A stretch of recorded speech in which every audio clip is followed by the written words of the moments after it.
At like the age of 18, I was just on the track. Go to a good college, get a decent degree, do good. You're going to get an entry-level job down on Wall Street. You're going to work real hard. You're going to be a broker. You're going to make tons of money. You're going to be retired by a very young age. You're going to have a house on the beach in New Jersey and a couple Mercedes and a trophy wife, and that'll be the end of the game. I'm done. Multi-millionaire. That's it. I was playing professionally for the New Jersey Imperials. I was playing the best soccer of my life.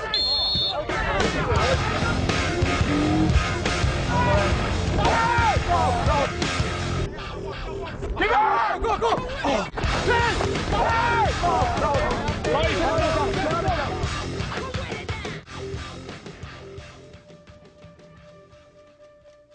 I get offered this coaching job by one of my teammates to go coach at St. John's University, the NCAA Division I national champions. They're the best team in the country. I was having a blast. I was loving coaching. I was loving playing.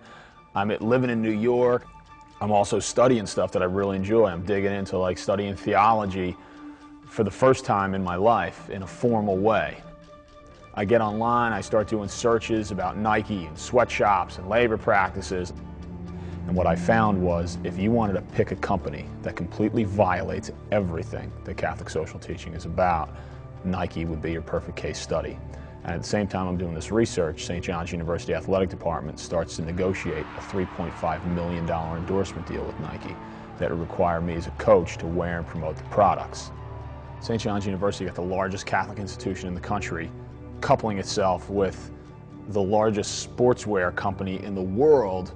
And I said, how can we, as such a public symbol of Catholicism, do something that runs completely counter to our mission? Like we're saying to the world then, look, you should care about the poor and we should fight against injustice and we should seek out the causes of poverty. Well, unless you're getting like some really good athletic equipment and $3.5 million along with it. I mean, you want to talk about just hypocrisy manifested in the real world. Like, this was it. And you have the story at St. John's. Jim Keady has caused a massive pile-on. He is clearly an idealist. I didn't go to St. John's University to work for Nike. I went there to coach and to study theology. Keady, a devout Catholic, protested. How does he reach the point where he thinks it's immoral to wear the swoop? Because he's coming at it from a background of faith and religion. This isn't about just money or power or job or anything. Think about this. How many of us on a job that we really want are prepared to get a memo from the boss saying, stop doing this or you're out, and you keep doing it? I was given an ultimatum by my head coach: wear Nike and drop this issue or resign. End of story. So in June of 1998, I was constructively fired.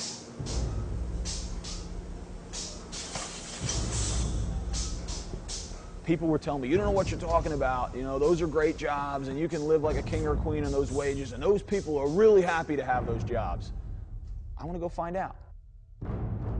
Doesn't everybody just want to know the truth? So I wanted to know the truth firsthand. I wanted to see it. I wanted to smell it. I wanted to hold it in my hand.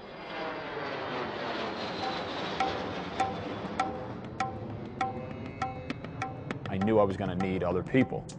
Leslie was a natural match. Jim and I went to college together. We came together ultimately because we share an interest in labor rights issues. I eventually met back up with her a few years after school through an email about sweatshops. I really wanted to be working with these issues. And I wrote to my buddy and said, you know, who's this woman that's writing to you about this stuff? And he said, oh, she's nuts like you know, you should email her. And she was actually en route to go work with Mother Teresa's sisters in India. And I sent her off this email, hey, I got this great idea, let's go starve on Nike's wages in Indonesia. And so he's like, I really need to go. And she wrote me back, sounds great. Let's go.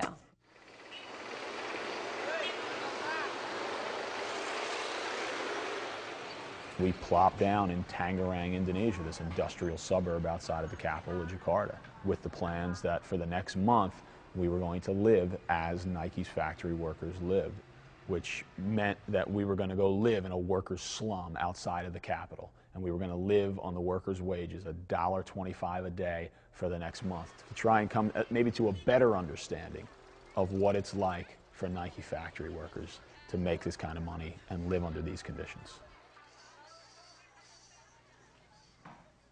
We lived in a 9x9 cement box. It was over 100 degrees, it's 100% humidity, a small window, certainly no air conditioning. No furniture. You slept on a very thin mat on an uneven cement floor covered in shelf paper.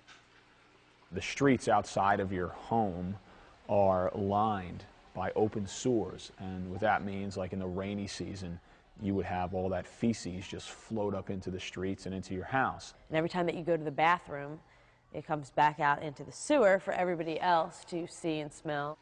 You would have football-sized rats that would stampede over the ceiling at night and come up through the toilet and look for stuff to eat in the house, or the fist-sized cockroaches that would crawl over you at night.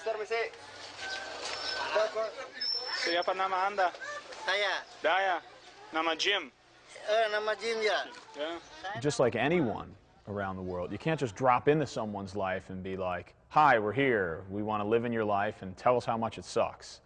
You had to build bonds of trust. Jim? Siri? Yenny? Nice to meet you. Hello. They treated us very politely, and it wasn't until they saw that we were committed in the capacity of living on the wages that they're forced to live on, in the conditions that they are living in, that they felt that they could start to begin to trust us. You get to know them, and you hold their children, and you eat with them, and you share stories with them. They become part of your family. We would go to different workers' homes. You got like 4 women sleeping in like an 8x8 cement box, like, and all their possessions are in there, like everything, in this small area. The workers would have to share a bathroom with 5 to 10 other families. The workers would have to share living quarters, actually like a row of shacks with corrugated tin roofs.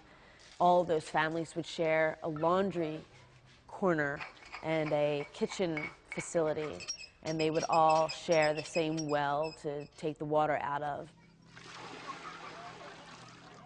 $1.25 a day after you've paid for your rent, water, electricity, any major transportation costs, you're going to be left on average with roughly 7,000 rupiah per day. What the hell does that mean? That's going to buy you 2 simple meals of rice and vegetables, a bag of peanuts, a bottle of iced tea, and some dish detergent. And that's all you can get. And that's your reward? Without a doubt. We found it out in the first week that we were there. There's no way that you can live on $1.25 a day and maintain your human dignity. It's just not possible.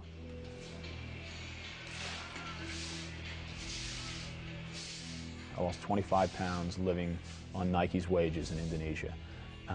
I spent the month painfully hungry and tired and like near the point of exhaustion most days. I just felt my energy storage was just depleted, and I just started going downhill fast, and I just started getting sick every day. And she got very sick one day. She had like a fever of like 104, and she's got to deal with, well, I have a fever of 104, I can buy aspirin and like a little drink box to get some vitamin C, but if I buy those 2 things, I don't eat for the rest of the day. I don't know what this is gonna do. Because we're gonna go home, we're gonna say, like, this is not enough money, and no one's gonna do a damn thing different.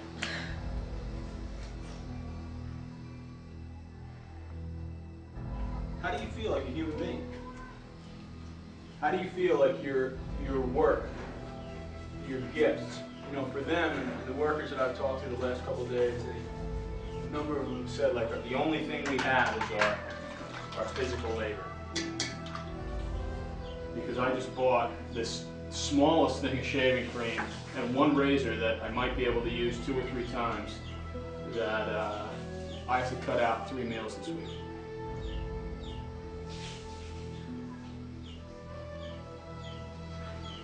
I don't know how these people do it.